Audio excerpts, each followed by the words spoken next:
and welcome to this week's Crowverse video on YouTube. This week I am making good on a promise I made months ago and dedicating this video to Judith Crow, who is a lover of all weasels. She requested this video back in January, but I thought today, being World Animal Day, would be a good day to finally get in front of the camera and talk about this topic. Now, the topic she requested is, why are weasels always the bad guys in literature? Now, quick disclaimer here, weasels aren't always the bad guys. Sometimes they are actually presented quite well. There is a really good Twitter account to follow, Celestine and the Hare, which is this fantastic collection of felted animals, and the lady who makes them also makes stories about them, and one of the characters is called Baby Weasels, who is absolutely gorgeous.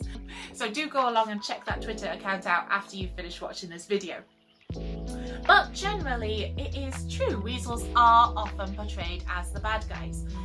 One of the most clearest examples that I can think of is in The Wind in the Willows, where the weasels take advantage of Toad's arrest and they take over Toad Hall, only to be eventually beaten back by the goodies. Now, although The Wind in the Willows is quite an old book, the fact that weasels were demonised in literature goes back even further. When I was doing a bit of research for this vlog, I found that in Greek mythology, weasels were seen as a bad omen. You didn't want to let one cross your path. Also, some Native American communities see weasels as an omen of death. And even in Japan, in some areas of Japan, they thought weasels were the cause of some agricultural accidents, which really were the cause of some agricultural labourers and their clumsiness. But let's have a little think about why they get such a bad press in some of the literature that we have around today. Now, I think the main reason is that they are very good predators. They are very fierce creatures. And I think that's really surprising when you consider just how small they are. But the least weasel, which is the common weasel I believe in the UK, is ounce for ounce apparently one of the deadliest predators on this planet. So although they are really, really small, they will attack creatures up to 10 times their weight, which I think is absolutely amazing, personally. But from a writing point of view, that is a characteristic better suited to a villain rather than a hero. I don't know about you, but I don't read many books where the hero is on top throughout the whole book and you know exactly how they are going to win. I like books where the villain is top dog.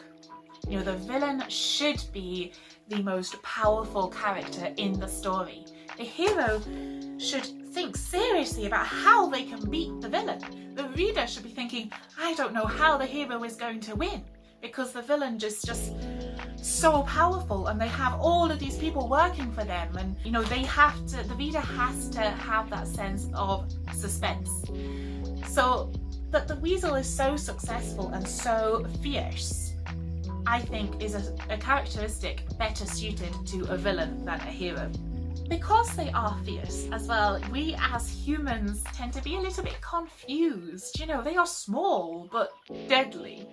And we as humans are large and, for want of a better word, clumsy in the natural world. So I don't really know how you can get much different. You know, on one hand we have the weasel, on the other hand we have the humans. And many humans, as wrong as it may be, if they have something that is so opposite to them, they start to resent that. There's a good psychology question in there as to why. Now, weasels are also very intelligent, which is a good characteristic for a villain. Again, you know, you don't want your villain to be stupid, otherwise they are too easy to defeat. You want them to be clever.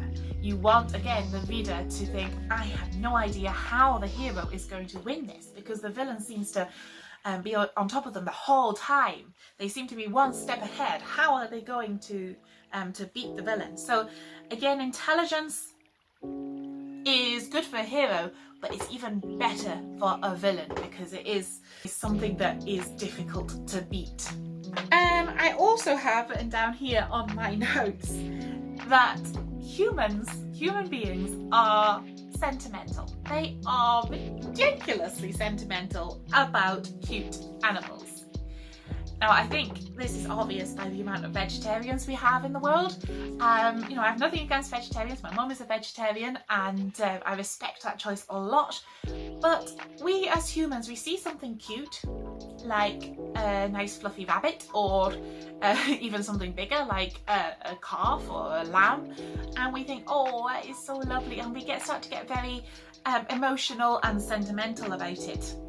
In the UK especially, we seem to favour the underdog quite a bit. It is one of our stereotypes, and it is true. You know, British people tend to favour the underdog. It doesn't matter who it is.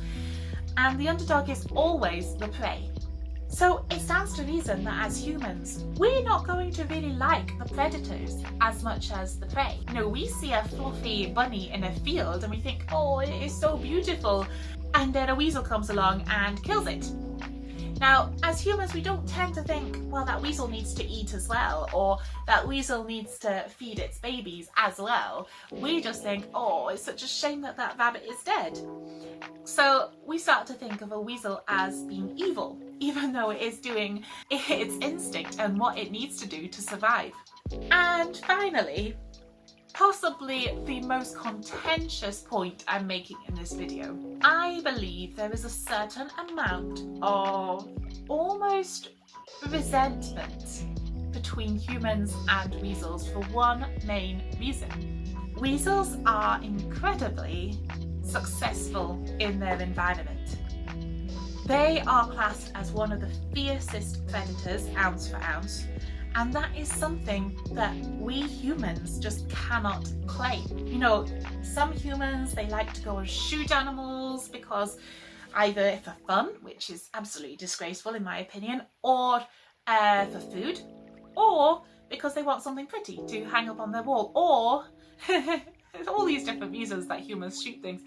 Or, and I hate this point as well, that an animal might endanger somebody's profit-making enterprise. And we have that a lot around here.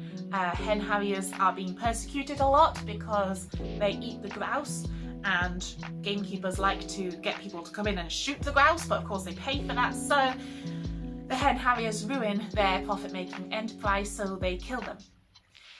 So there's all these reasons why humans want animals dead, and yet we still can't be called the fiercest predator ounce for ounce. That title still goes to the weasel. And part of me does think there is a little bit of resentment there for that. You know, we as humans also, we plough over the world with our little toy soldiers, we make wars, and we kill loads of people and animals, and yet we are still not allowed the title of ounce for ounce fiercest predator. That still goes to the weasel. So I will leave you with that thought, because some of you may agree, some of you may disagree. I may get some hate mail in the comments, but never mind. I will leave you with that just as a final thought as to why weasels might be portrayed as the bad guys in literature. So that's all I have for you today then. If you are interested in hearing more about literature and the publishing process and the writing process, then please do subscribe to our YouTube channel, and remember to ring that bell so you get notified every time we post up a new video. Please also find us on Twitter and give us a follow, and we also have a book blog which I will also post my thoughts on this topic. I will put the links in the description below, but other than that, bye for now.